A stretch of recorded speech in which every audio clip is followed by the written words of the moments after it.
பிரபாகரனை உயிர்ப்பிப்பதன் பாரிய திட்டம் தயார் நிலையில் ஒளியொலி வடிவங்கள். தமிழர் தாயக பகுதியில் புதிதாக முளைத்த புத்தர் சிலையால் பரபரப்பு. யாழ் பல்கலைக்கழகத்தில் மோதல், 4 மாணவர்களுக்கு தடை. முன்னாள் அதிபரை கொல்வோம், வெளிப்படையாக எச்சரிக்கை விடுத்த ஈரான், பதற்றத்தில் அமெரிக்கா. யாழில் கொடூரம், கனேடிய தமிழ் தம்பதியினர் மீது முகமூடி கொள்ளையர்கள் வாள்வெட்டு தாக்குதல். கடந்த வாரம் பிரபாகரன் உயிரோடு இருக்கின்றார் என பழநெடுமாறனும் கவிஞர் காசி ஆனந்தனும் அறிவித்தது இந்தியாவிலும் இலங்கையிலும் தமிழர்கள் புலம்பெயர்ந்த நாடுகளிலும் பலத்த அதிர்வலைகளை ஏற்படுத்தியது.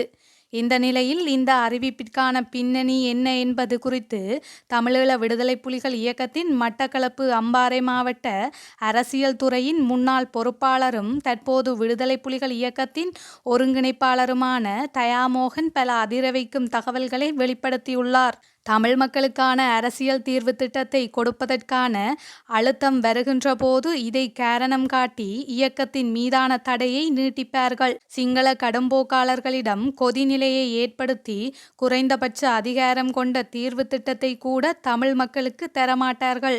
அங்குள்ள தமிழ் மக்களுக்கு இது ஒரு பாதிப்பான விஷயம் என சுட்டிக்காட்டியுள்ளார். மேலும் பலமுறை நெடுமாறன் இப்படி சொல்லி இருந்தாலும் கூட முந்தைய தடவைகளுக்கும் இந்த முறைக்கும் வித்தியாசம் இருக்கின்றது.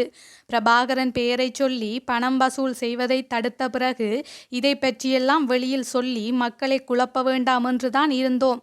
ஆனால் அவர்கள் விடாமல் இப்படி செய்வது ஆபத்தானது. அந்த ஆபத்து எப்படியானது என்றால், இப்போது இவர்கள் பிரபாகரனின் மனைவி, மகள் ஆகியோரின் படங்களை உருவாக்கியிருக்கிறார்கள். அவற்றை உண்மையென காட்டி வருகிறார்கள். அதே நேரம் பிரபாகரன் நோய்வாய்ப்பட்டிருப்பதாகவும் ஒரு கருத்தை பரப்பி வருகிறார்கள். அவருடைய சிகிச்சைக்கு நீங்கள் போதுமான பணம் தரவில்லை, ஆகவே அவர் இறந்துவிட்டார் என்ற செய்தியை பரப்பப் போகிறார்கள். அந்த தலைவரின் பெரும் பிம்பத்தை மக்கள் வெறுக்கும் அளவுக்கான சூழலை உருவாக்க முயற்சிக்கின்றார்கள். எதிர்காலத்தில் அப்படியான செய்திதான் வரப்போகின்றது. அதற்கு தயார்படுத்தி விட்டார்கள். ஒளியொலி வடிவங்களையெல்லாம் தயார் செய்து வைத்து விட்டார்கள். எந்தெந்த நேரத்தில் எந்தெந்த படங்களை, குரல்களை வெளியிடுவது என்பதையெல்லாம் தயாரித்து விட்டார்கள். அவர்களுடைய பெருமைக்கும் கௌரவத்திற்கும் ஆபத்து வரப்போகின்றது என்பதனால்தான் வெளியில் வந்து பேச வேண்டியிருக்கின்றது. பணம் வசூலிப்பவர்கள் பிரபாகரனை சிறுமைப்படுத்துவதற்கான முயற்சி இது என சுட்டிக்காட்டியுள்ளார். இந்த நேரத்தில் இன்னும் ஒரு விஷயத்தையும் புலம்பெயர்ந்த மக்களுக்கு சொல்ல வேண்டியிருக்கின்றது. விடுதலை புலிகள் பெயரை சொல்லி பணம் கேட்பவர்கள் யாரையும் நீங்கள் ஏற்காதீர்கள், ஊக்கப்படுத்தாதீர்கள். விடுதலை புலிகள் இனிமேல் நிதி சேகரிப்பில் ஈடுபட மாட்டார்கள். போரில் பாதிக்கப்பட்டவர்களுக்கு உதவி செய்ய நிதி கோரினால் அது தவிர்க்க முடியாதது.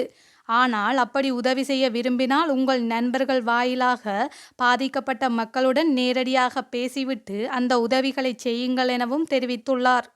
மேலும் தொழில்நுட்ப வளர்ச்சி காரணமாக பிரபாகரன் மனைவி, மகள் போல வேறு சிலரை காணொளி காட்சிகள் மூலம் உருவாக்கி விடுவார்கள் எனவும் தெரிவித்துள்ளார். நேரில் நிறுத்த முடியாதது என்பது உண்மைதான் என்பதால் அதற்காகத்தான் முன்பே சொன்னது போல நோயால் இறந்தது போன்ற சூழலை உருவாக்குவார்கள். இதுதான் மிகப்பெரிய ஆபத்து எனவும் சுட்டிக்காட்டியுள்ளார். காசி ஆனந்தன் பழநெடுமாறனை பொறுத்தவரை 90ஆம் ஆண்டுகளுக்கு பிறகு நடந்த போராட்ட வடிவங்கள், போராட்ட மாறுதல்கள் பெரிதாக தெரியாது. சில அரசியல் நிகழ்வுகள் சார்ந்து தகவல்களை பிரபாகரன் சில போராளிகள் மூலம் சொல்லியிருப்பார். அதற்கேற்றபடி சில விஷயங்களை அவர்கள் செய்திருக்கலாம். அதை தவிர போர்க்களம் தொடர்பாக இருவருக்குமே எதுவுமே தெரியாது எனவும் சுட்டிக்காட்டியுள்ளார்.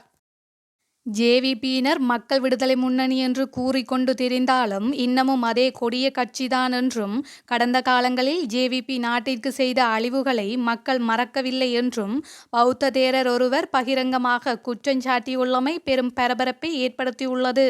மேலும் தாங்கள் செய்த குற்றங்களை ஏற்றுக்கொள்ளாத ஒரு குழுவிடம் நாட்டின் ஆட்சி சென்றால் ஏற்படும் சூழ்நிலையை எவரும் கற்பனை கூட செய்து பார்க்க முடியாது என்றும் மேல்மாகாண அதிகார சங்கநாயக்க வன திகாகொட பத்திய தேரர் பாரிய குற்றச்சாட்டுக்களை முன்வைத்துள்ளார். மக்கள் விடுதலை முன்னணியின் பௌத்த விகாரங்களின் தலைவராக நியமிக்கப்பட்ட தனவர்த்தன குருகேவுடன் அஸ்கிரிய மற்றும் மல்வத்தை பீடங்களின் மகாநாயக்க தேரர்களை சந்தித்து ஆசி பெற்றதன் பின்னர் ஊடகவியலாளர்கள் முன்னிலையில் கருத்து தெரிவிக்கும் போதே அவர் இவ்வாறு தெரிவித்துள்ளார். தொடர்ந்தும் கருத்து தெரிவித்த அவர், பிரபாகரனுக்கு பின்னர் நாட்டிற்கு மிகப்பெரிய அழிவை மக்கள் விடுதலை முன்னணி செய்துள்ளது. கடந்த காலத்தை அறியாத இளைஞர்கள் மக்கள் விடுதலை முன்னணியை சுற்றி திரண்டு வருகின்றனர். தலதா மாளிகை மீதான தாக்குதல், பிக்குகள் படுகொலை, அரச சொத்துக்கள் அளிக்கப்பட்டமை போன்ற பல அழிவுச் செயல்களுக்கு ஜேவிபி பொறுப்பேற்றது என்பது அனைவரும் அறிந்த உண்மை எனவும் தெரிவித்துள்ளார். யாழ்ப்பாணத்தில் புகழ்பெற்ற பிரதேசமான நிலாவரை பகுதியில் திடீரென புத்தர் சிலையொன்று வைக்கப்பட்டிருந்தமையால் பரபரப்பு நிலையொன்று ஏற்பட்டிருந்தது. அந்த புத்தர் சிலையை அவ்விடத்தில் இருக்கும் இராணுவத்தினரே வைத்தனர் என தெரிவித்து மக்கள் பாரிய எதிர்ப்பை வெளியிட்டிருந்தனர். இது தொடர்பில் மேலும் தெரிய வருகையில், யாழ்ப்பாணம் அச்சுவேலி காவல்துறை பிரிவுக்கு உட்பட்ட நிலாவரை கிணறு அமைந்துள்ள பகுதியில் அரச மரத்துக்கு கீழே புத்தர் சிலையொன்று புதிதாக வைக்கப்பட்டிருந்தமை அவதானிக்கப்பட்டுள்ளது.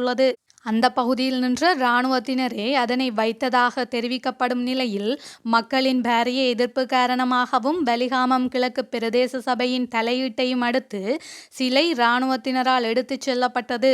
இந்த நிலையில் அப்பகுதியில் காவல்துறையினரும் இராணுவத்தினரும் பிரசன்னமாகி இருந்தனர். நிலாவரை பகுதியை தொல்லியல் திணைக்களத்தினர் உரிமை கொண்டாடும் நிலையில், நிலாவரை பகுதியை சுற்றி இராணுவத்தினர் கடமையில் ஈடுபட்டு வரும் நிலையில் குறித்த சிலை வைத்திருந்தமை பரபரப்பை ஏற்படுத்தியிருந்தமையும் குறிப்பிடத்தக்கது.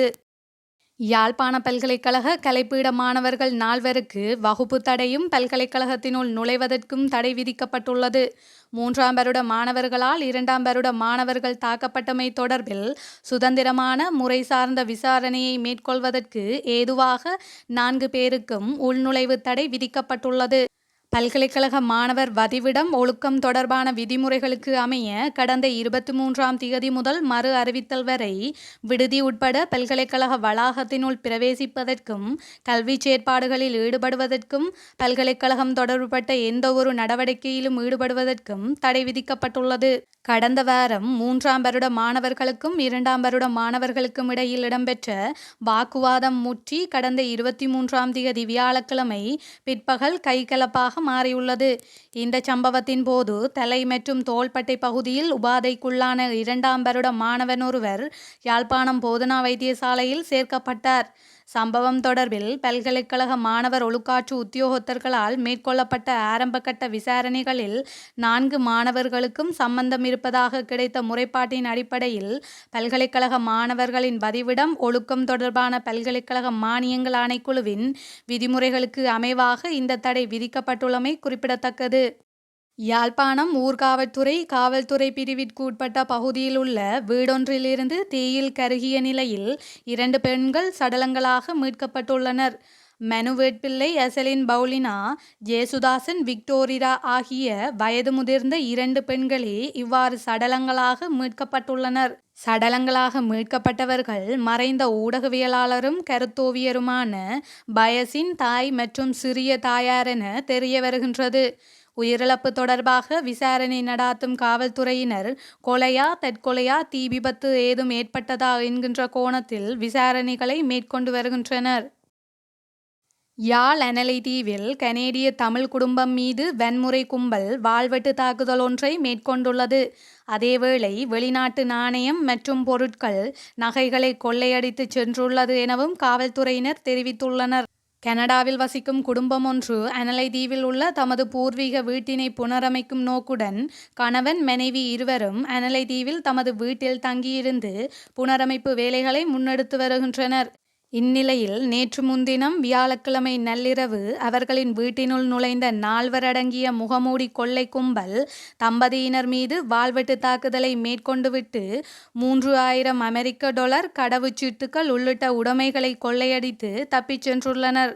அதனையடுத்து அயலவர்களின் உதவியுடன் தாக்குதலில் காயமடைந்த தம்பதியினர் படகு மூலம் ஊர்காவற்றுறை வைத்தியசாலைக்கு கொண்டு செல்லப்பட்டு அங்கிருந்து மேலதிக சிகிச்சைக்காக யாழ் போதனா வைத்தியசாலைக்கு மாற்றப்பட்டுள்ளனர். சம்பவம் தொடர்பில் ஊர்காவற்றுறை காவல்துறையினர் விசாரணைகளை முன்னெடுத்துள்ளனர். அதேவேளை கடற்படையினரும் விசாரணைகளை முன்னெடுத்துள்ளனர். நாங்கள் முன்னாள் அமெரிக்க அதிபர் ரொனால்டு ட்ரம்பை கொலை செய்ய பார்க்கின்றோம். இப்போது புதிய அதிநவீன ஏவுகணையை உருவாக்கியுள்ளோம் என ஈரானிய உயர்மட்ட அதிகாரியொருவர் பகிரங்கமாக அறிவித்துள்ளார்.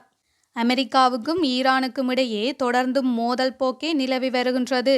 இதற்கிடையே ஈரான் இப்போது அதிநவீன ஏவுகணையை உருவாக்கியுள்ள நிலையில் அமெரிக்காவுக்கு வெளிப்படையாகவே எச்சரிக்கையும் விடுத்துள்ளனர். உலக வல்லரசுகளில் ஒன்றான அமெரிக்கா மற்ற நாடுகளின் உள்விவகாரங்களில் தலையிடுவதாகவும் அத்துமீறும் நடவடிக்கைகளில் ஈடுபடுவதாகவும் பல புகார்கள் தொடர்ச்சியாக இருக்கின்றன.